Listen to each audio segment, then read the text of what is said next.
मध्य प्रदेश में सोयाबीन, गेहूं और धान का समर्थन मूल्य बढ़ाने की मांग को लेकर कांग्रेस ने शुक्रवार को प्रदेश भर में किसान न्याय यात्रा निकाली। इस दौरान प्रदेश कांग्रेस के सभी बड़े लीडर सड़कों पर नजर आए।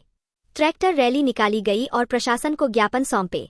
इंदौर में पार्टी के प्रदेश अध्यक्ष जीतू पटवारी और पूर्व सीएम दिग्विजय सिंह प्रदर्शन का नेतृत्व किया। जीतू पटवारी ट्रैक्टर चला रहे थे। पूर्व सीएम दिग्विजय सिंह इस पर सवार रहे। भोपाल में पूर्व नेता प्रतिपक्ष अजय सिंह राहुल भैया ने मोर्चा संभाला। छिंदवाड़ा में पूर्व सीएम कमलनाथ तो अलीराजपुर में नेता प्रतिपक्ष उमंग सिंघार ने किसान न्याय यात्रा को लीड किया। इंदौर में प्रदर्शन के दौरान चोइथराम चौराहे पर कांग्रेस नेताओं ने बैरिकेडिंग हटाने की कोशिश की। पुलिस से झड़प में एक कार्यकर्ता घायल हो गया, उसे पीसीसी चीफ जीतू पटवारी ने ट्रैक्टर के पास बुलाया और अपने रुमाल से खून पोंछा। कुछ कार्यकर्ताओं को गिरफ्तार कर सेंट्रल जेल पहुंचाया गया है।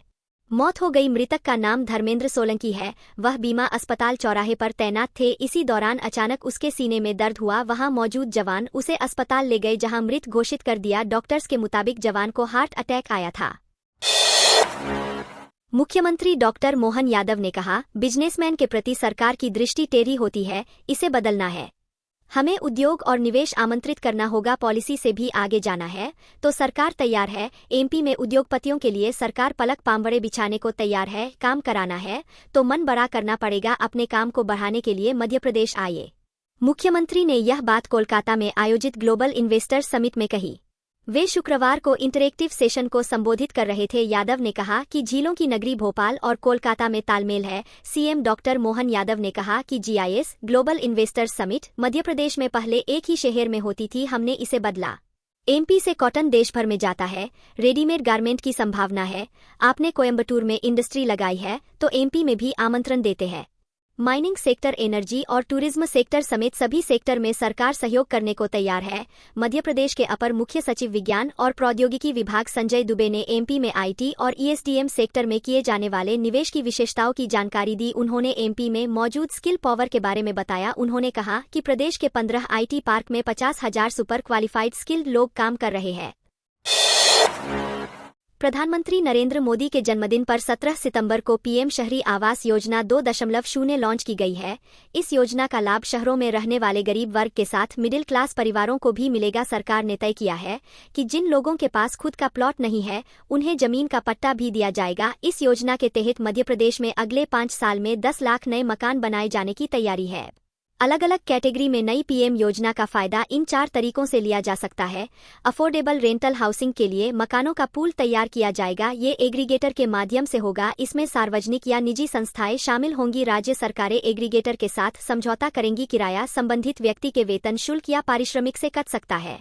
इस योजना में नई तकनीक का इस्तेमाल करने वाले प्रोजेक्ट्स के लिए केंद्र की तरफ से 3,000 रुपये प्रति वर्ग मीटर का तो राज्य सरकार की तरफ से 2,000 रुपये प्रति वर्ग मीटर का टेक्नोलॉजी इनोवेशन ग्रांट दिया जाएगा। राज्य सरकारें इसे 2 मॉडल के जरिए लागू कर सकती है। पहला, मौजूदा सरकारी धन के उपयोग से बने खाली घरों का इस्तेमाल करना। दूसरा, नए आवासीय भवनों का निर्माण करना। मध्य प्रदेश में अगले 3 दिन तक तेज बारिश का अनुमान नहीं है। इसका कारण लो प्रेशर एरिया, निम्न दाब क्षेत्र और मानसून ट्रफ की वजह से एक्टिव स्ट्रॉन्ग सिस्टम का कमजोर होना है। हालांकि 23 सितंबर से एक और सिस्टम एक्टिव हो रहा है, जिसके कारण प्रदेश के पूर्वी हिस्से में पानी गिरेगा। एमपी में अब तक 41.8 इंच बारिश हो चुकी है, जो सामान्य से 12% अधिक है। शुक्रवार को मंडला और छिंदवाड़ा में हल्की बारिश हुई। भोपाल में दिन में धूप खिली, रात को तेज बारिश होने लगी। बाकी जिलों में गर्मी का असर देखने को मिला। खजुराहो में दिन का तापमान 36.2 डिग्री सेल्सियस पहुंच गया। भोपाल, दमोह, नरसिंहपुर में तापमान 34 डिग्री के पार पहुंच गया। भोपाल में पारे में 2.8 डिग्री की बढ़ोतरी हो गई। यह प्रदेश में सबसे ज्यादा रही। मध्य प्रदेश में गुरुवार को बारिश का दौर थम गया। बैतूल में जरूर हल्की बूंदाबांदी हुई। सिस्टम की एक्टिविटी नहीं होने से कई जिलों में दिन में गर्मी का असर बढ़ गया। उज्जैन में अधिकतम तापमान 33.7 डिग्री और नरसिंहपुर में 34 डिग्री सेल्सियस दर्ज किया गया। दमोह, जबलपुर, खजुराहो, मंडला, नौगाम, रीवा, सागर, सिवनी, सीधी, टीकमगढ़, उमरिया, मलाजखंड, भोपाल, धार, गुना, नर्मदापुरम, इंदौर, खंडवा, खरगोन, रतलाम में तापमान 30 डिग्री या इससे अधिक रहा। माहेश्वरी समाज की युवतियों के अलंकृता ग्रुप द्वारा ग्रुप की 400 सदस्यों के साथ युवतियों एवं महिलाओं के खिलाफ होने वाले अत्याचार के विरुद्ध मुकम्मल लड़ाई लड़ने की शपथ ली। पीड़ित युवतियों को मदद उपलब्ध कराने के लिए महिलाओं द्वारा 7 दिन के प्रशिक्षण के बाद अखाड़े का निर्माण भी किया गया। देश शहर में बढ़ रहे अपराधों के प्रति महिलाओं को जागृत करने एवं आत्म सुरक्षा के लिए महिलाओं को क्लब द्वारा निःशुल्क प्रशिक्षण भी दिया गया। सदस्यों द्वारा शक्ति प्रदर्शन के रूप में अखाड़े की प्रस्तुति भी आयोजन में की गई, जो किसी भी क्लब के द्वारा शहर में एक अनूठी पहल है। ढोल ताशे और पूरे लवाजमे के साथ गणपति पूजन किया गया। लावनी नृत्य की सुंदर प्रस्तुतियां भी दी गई एवं थीम के अनुसार गेम्स खिलाए गए। इस विचार की परिणति बोर्ड मेंबर ज्योति काकानी, नेहा माहेश्वरी, ज्योति लाहोटी, पूजा माहेश्वरी, श्वेता सारा, सरिता बियानी, विमिता मानधनिया एवं प्रीति मुंदरा के विचार विमर्श से संभव हुई। कई युवतियों ने आगे आकर इस मुहिम में अपनी सहभागिता भी दर्ज की।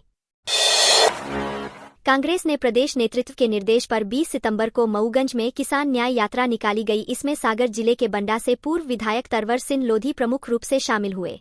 पूर्व विधायक तरवर सिंह लोधी ने कहा कि कांग्रेस हमेशा किसान गरीब मजदूर के साथ रही है। भाजपा की सरकार लगातार 22 वर्षों से मध्य प्रदेश में है। गरीब मजदूर किसान सभी लोग परेशान हैं। खेती के लिए खाद, बीज, डीजल, कृषि यंत्र सब महंगे हो गए हैं। किसानों की फसलों का सही दाम नहीं मिल रहा है। आवारा पशुओं की समस्या से किसान तंग हो चुका है।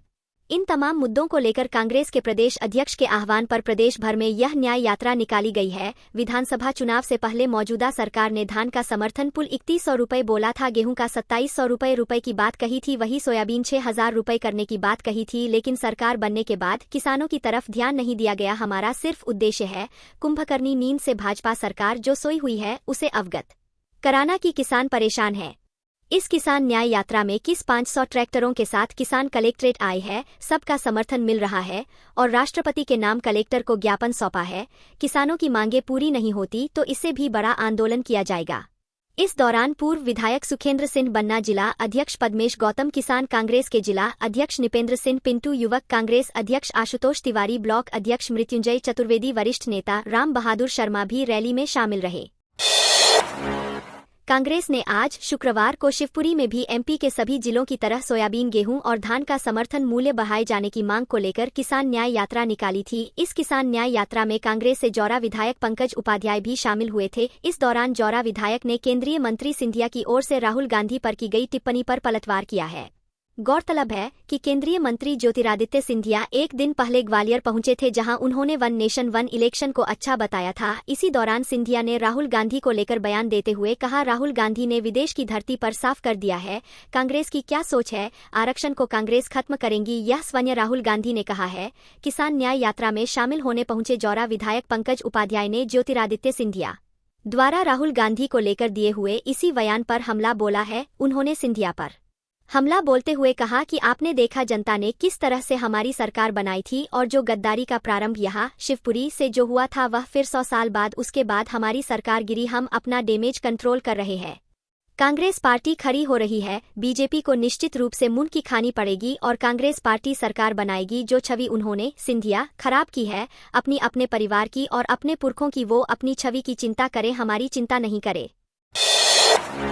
पन्ना जिले के रैपुरा थाना क्षेत्र अंतर्गत कुनाखेरा के पास इंदौर से कटनी की तरफ जा रही यात्री बस में शुक्रवार को आग लग गई। बस में टायर फट जाने की वजह से आगजनी हुई है। हालांकि बस में सिर्फ 3 यात्री ही सवार थे, जो सुरक्षित ही बाहर निकल आए। जानकारी लगते ही मौके पर पहुंची पुलिस ने फायर ब्रिगेड को सूचना दी, लेकिन तब तक बस जलकर खाक हो चुकी थी। शुक्रवार दोपहर विश्वास ट्रेवल्स की यात्री बस इंदौर से कटनी की आ रही थी। इस दौरान रैपुरा थाना क्षेत्र के कुआंखेरा के पास बस का टायर फट गया, जिससे बस में आग लग गई और बस धू-धू कर जलने लगी। बस में सवार 2-3 यात्री सुरक्षित बाहर निकल आए। वहीं इस हादसे में बस ड्राइवर को मामूली चोट आई है। हादसे की जानकारी मिलते ही रैपुरा थाना प्रभारी मनोज कुमार यादव ने मौके पर पहुंचकर घायल बस ड्राइवर को अपनी गाड़ी में बैठकर रैपुरा प्राथमिक स्वास्थ्य केंद्र में उपचार के लिए भिजवाया। वहीं कटनी रोड से आने जाने वाली सभी गाड़ियों को किनारे खड़ा कराया, जिससे किसी प्रकार की कोई घटना घटित न हो सके। उज्जैन में गुरुवार रात को युवक ने आत्महत्या का खौफनाक तरीका अपनाया। उसने घर के गैस सिलेंडर के पाइप की नली काटकर पहले पूरे घर में गैस का रिसाव कर दिया और फिर उसमें आग लगा दी, जिससे विस्फोट के बाद युवक की मौत हो गई। युवक अपनी मां के साथ जय गुरुदेव आश्रम में रहता था। पमवासा थाना पुलिस ने बताया कि मक्सी रोड स्थित वृद्धाश्रम में दीपक शेखावत अपनी मां सीताबाई के साथ रहता था। शाम को अपने कमरे से निकलकर सीताबाई खाना लेने गई थी। इस दौरान दीपक कमरे में अकेला था। उसने कमरे का दरवाजा अंदर से बंद किया और गैस चूल्हे से नली निकालकर आग लगा ली, जिससे कमरे उठी आग की लपटों के बीच झुलसकर उसकी मौत हो गई और पूरा कमरा जल गया। विस्फोट की आवाज सुनकर लोगों की भीड़ लग गई तथा दमकल की गाड़ी मौके पर पहुंची तथा आग पर काबू पाया। पुलिस शव पोस्टमार्टम के लिए भिजवाया है। हालांकि ये पता नहीं चल पाया है कि युवक ने इतना बड़ा कदम क्यों उठाया। सिटी कोतवाली थाना पुलिस ने बीती रात मंदिर की दानपेटी को लेकर भागने वाले एक आरोपी को चंद घंटों में अरेस्ट कर लिया है। पकड़े गए आरोपी पर पूर्व में भी सिटी कोतवाली थाने में चोरी के कई मामले दर्ज है। सिटी कोतवाली थाना टीआई प्रहलाद सिंह मरसकोले ने बताया कि शहर के टांग चौराहे के पास के सिद्धि विनायक मंदिर के पुजारी प्रमोद शुक्ला 19 सितंबर की रात करीब 10 बजे मंदिर बंद करके अपने घर गए थे, जिसके बाद रात्रि के 3 बजे के आसपास पास के ही रहने वाले राजकुमार टांक ने बताया कि मंदिर का ताला तोड़कर कोई आदमी अंदर घुसा था, लेकिन लोगों के जागने पर वह मंदिर की दान पेटी को अपने साथ ले जाने की बजाय छोड़कर भाग गया, जिसके बाद मौके पर पहुंचकर टीआई मरसकोले ने और रात गश्त कर रही टीम के जवानों ने आसपास लगे सीसीटीवी फुटेज को खंगाला। पुलिस ने आरोपी के खिलाफ बीएनएस की धारा 331(4), 305(a) का मामला दर्ज किया है। उन्होंने बताया कि आरोपी 2 दिनों पहले ही जेल से बाहर आया और मंदिर में चोरी का प्रयास करने के चलते पकड़ा गया है। मंदिर समिति के सदस्य जयदीप पांडे ने बताया कि गणेशोत्सव होने के चलते मंदिर की दान पेटी में हजारों रुपए थे, जिसे 2 दिन पहले ही खोला गया था। उन्होंने बताया कि आरोपी के द्वारा दान पेटी को अपने साथ ले जाने का प्रयास किया गया, उस दौरान भी उसमें करीब 1.5 से 2 हजार रुपए रखे हुए थे।